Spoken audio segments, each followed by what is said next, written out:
Ghusl, major ritual purification. The obligations of ghusl: 1. Rinsing the mouth.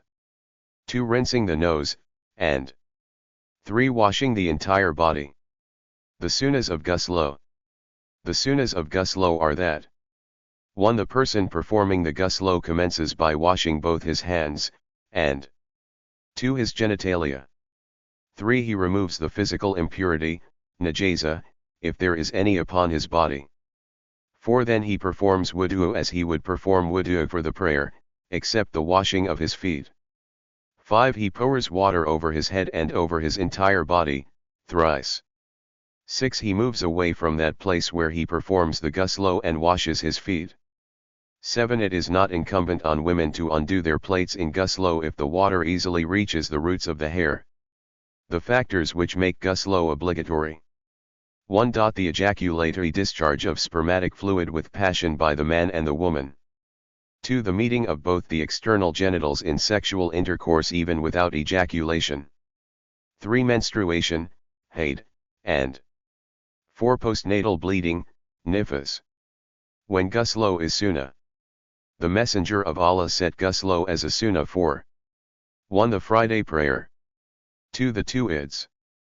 3. Ihram, entering upon Hajj or Umrah, and 4. Staying at Arafah.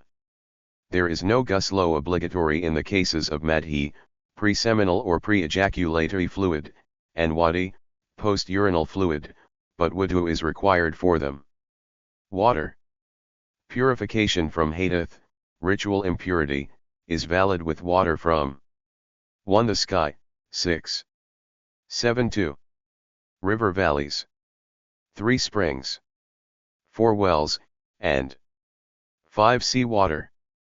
Purification is not permitted with water that has been squeezed out from trees, i.e. sap, or fruits, e.g. fruit juice etc., nor with water in which something alien is dominant and which has changed it from the natural state of water, like beverages, vinegar, broth, legume soup, rosewater and carrot juice. Purification is permitted with water in which something pure is mixed and which has changed only one of its properties, like floodwater, and water in which saltwort, soap and saffron are mixed. When physical impurity falls into any type of still water, wudu is not permitted with it, be that water less or more in quantity, because the Prophet has instructed us to protect water from impurity, for he said, "None of you should ever urinate in standing water, and neither should he bathe in it for the removal of janaba, major ritual impurity." Al-Bukhari, Ibn Majah, Abu Dawud. He also said, "Whenever any of you wakes from his sleep, he must not dip his hand into the pot of water until he has washed it 3 times, for he does not know where his hand spent the night." With regards to running water, when physical impurity falls into it, the performance of wudu is permitted with it, provided any effect of it is not noticeable, because physical impurity does not settle with the flowing of water. When physical impurity falls into either of the 2 sides of a large pond, in which one of the 2 sides does not move when one causes motion on the other side, then wudu is permitted at the other side, because it is evident that the physical impurity has not reached it. The death in water of that which does not have blood flowing in it, like bugs, flies, wasps and scorpions, does not spoil the water, nor does the death in water of that which lives in water, like fish, frogs, and crabs, spoil the water. The use of previously used water is not permitted for purification from ritual impurities. Previously used water is all water with which a ritual impurity has been removed, or that has been used on the body for the purpose of seeking nearness to Allah. Every hide becomes pure when it is tanned, prayer is permitted on it, and the performance of wudu is permitted with it, except with the hides of swine and human beings. The hair and bones of the carcass are pure. When a physical impurity falls into a well, it is taken out, and purification of the well is achieved by draining whatever water is in it.